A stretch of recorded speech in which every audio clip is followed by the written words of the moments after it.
Dia 14 de março, Êxodo capítulo 25. Disse o Senhor a Moisés: Fala aos filhos de Israel que me tragam oferta. De todo homem cujo coração o mover para isso, dele recebereis a minha oferta. Esta é a oferta que dele recebereis: ouro e prata e bronze e estofo azul, e púrpura e carmesim e linho fino, e pelos de cabra, e peles de carneiro tintas de vermelho, e peles finas, e madeira de acácia, azeite para a luz, especiarias para o óleo de unção e para o incenso aromático, pedras de ônix e pedras de engaste, para a estola sacerdotal e para o peitoral. E me farão um santuário, para que eu possa habitar no meio deles. Segundo tudo o que eu te mostrar para modelo do tabernáculo e para modelo de todos os seus móveis, assim mesmo o fareis. Também farão uma arca de madeira de acácia, de 2 côvados e meio será o seu comprimento, de 1 côvado e meio a largura, e de 1 côvado e meio a altura. De ouro puro a cobrirás, por dentro e por fora a cobrirás e farás sobre ela uma bordadura de ouro ao redor. Fundirás para ela 4 argolas de ouro, e as porás nos 4 cantos da arca, 2 argolas num lado dela e 2 argolas no outro lado. Farás também varais de madeira de acácia, e os cobrirás de ouro. Meterás os varais nas argolas aos lados da arca, para se levar por meio deles a arca. Os varais ficarão nas argolas da arca e não se tirarão dela, e porás na arca o testemunho que eu te darei. Farás também um propiciatório de ouro puro, de 2 côvados e meio será o seu comprimento, e a largura de 1 côvado e meio. Farás 2 querubins de ouro batido os farás nas 2 extremidades do propiciatório, um querubim na extremidade de uma parte, e o outro na extremidade da outra parte. De uma só peça com o propiciatório fareis os querubins nas 2 extremidades dele. Os querubins estenderão as asas por cima, cobrindo com elas o propiciatório. Estarão eles de faces voltadas uma para a outra, olhando para o propiciatório. Porás o propiciatório em cima da arca, e dentro dela porás o testemunho que eu te darei. Ali virei a ti, e de cima do propiciatório, do meio dos 2 querubins que estão sobre a arca do testemunho, falarei contigo acerca de tudo o que eu te ordenar para os filhos de Israel. Também farás a mesa de madeira de acácia. Terá o comprimento de 2 côvados, a largura de 1 côvado e a altura de 1 côvado e meio. De ouro puro a cobrirás, e lhe farás uma bordadura de ouro ao redor. Também lhe farás moldura ao redor, da largura de 4 dedos, e lhe farás uma bordadura de ouro ao redor da moldura. Também lhe farás 4 argolas de ouro, e porás as argolas nos 4 cantos que estão nos seus 4 pés. Perto da moldura estarão as argolas, como lugares para os varais para se levar à mesa. Farás, pois, estes varais de madeira de acácia, e os cobrirás de ouro. Por meio deles se levará à mesa. Também farás os seus pratos, e os seus recipientes para incenso, e as suas galhetas, e as suas taças em que se hão de oferecer libações. De ouro puro os farás. Porás sobre a mesa os pães da proposição, diante de mim perpetuamente.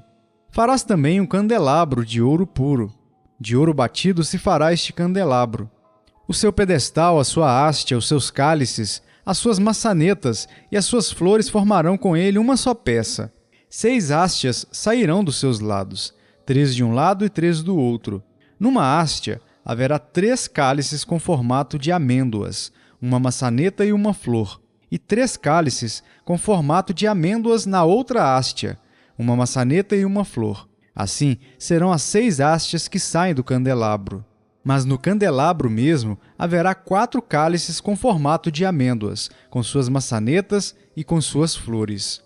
Haverá uma maçaneta sob 2 hastes que saem dele, e ainda uma maçaneta sob 2 outras hastes que saem dele, e ainda mais uma maçaneta sob 2 outras hastes que saem dele.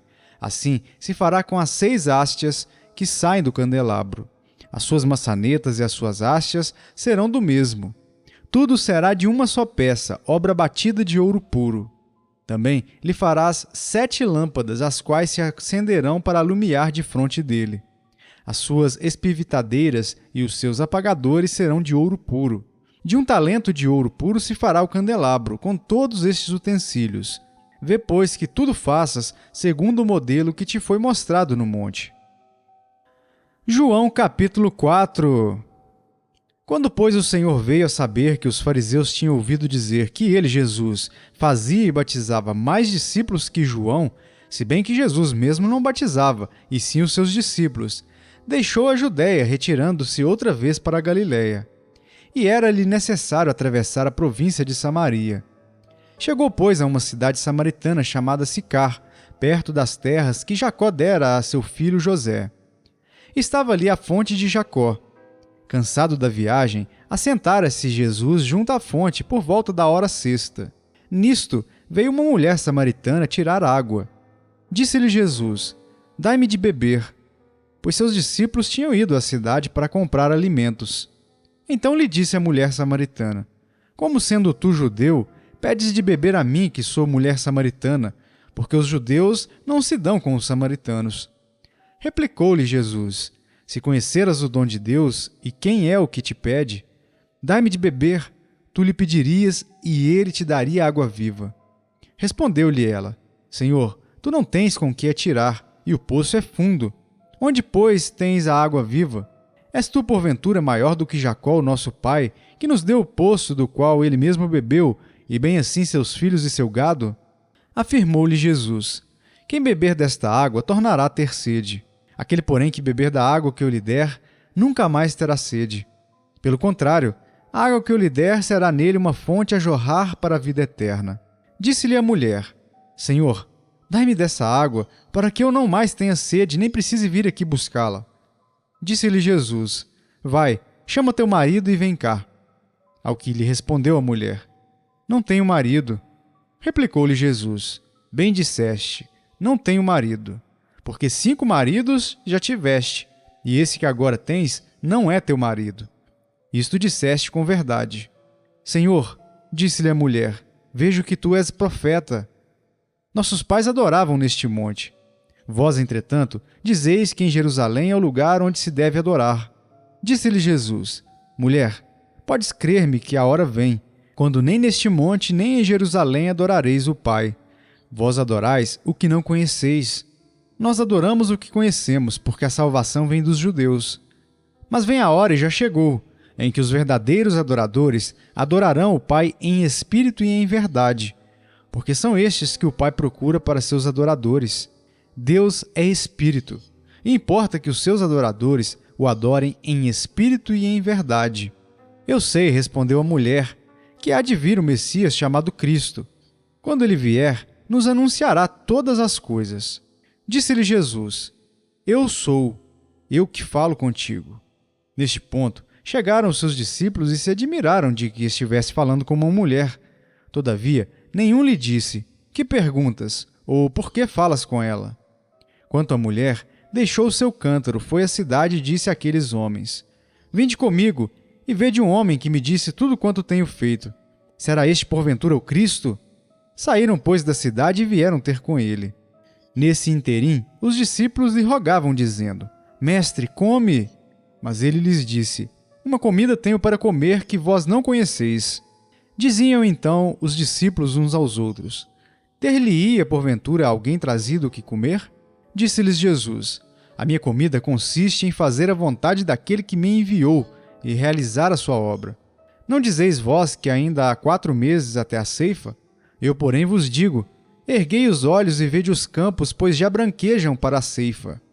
O ceifeiro recebe desde já a recompensa e entesoura o seu fruto para a vida eterna. E dessarte se alegram tanto o semeador como o ceifeiro.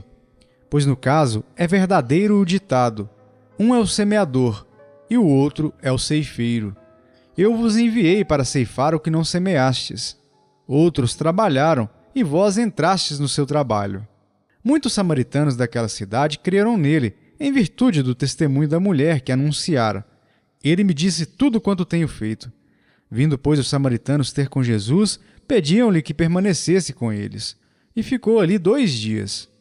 Muitos outros creram nele por causa da sua palavra e diziam à mulher: Já agora, não é pelo que disseste que nós cremos, mas porque nós mesmos temos ouvido e sabemos que este é verdadeiramente o Salvador do mundo. Passados 2 dias, partiu dali para a Galiléia, porque o mesmo Jesus testemunhou que um profeta não tem honras na sua própria terra. Assim, quando chegou a Galiléia, os galileus o receberam, porque viram todas as coisas que ele fizera em Jerusalém, por ocasião da festa, a qual eles também tinham comparecido. Dirigiu-se de novo a Caná da Galiléia, onde da água fizera vinho. Ora, havia um oficial do rei cujo filho estava doente em Cafarnaum. Tendo ouvido dizer que Jesus viera da Judéia para a Galiléia, foi ter com ele e lhe rogou que descesse para curar seu filho que estava à morte. Então Jesus lhe disse: Se porventura não virdes sinais e prodígios, de modo nenhum crereis. Rogou-lhe o oficial: Senhor, desce antes que meu filho morra. Vai, disse-lhe Jesus, teu filho vive. O homem creu na palavra de Jesus e partiu. Já ele descia, quando seus servos lhe vieram ao encontro, anunciando-lhe que o seu filho vivia.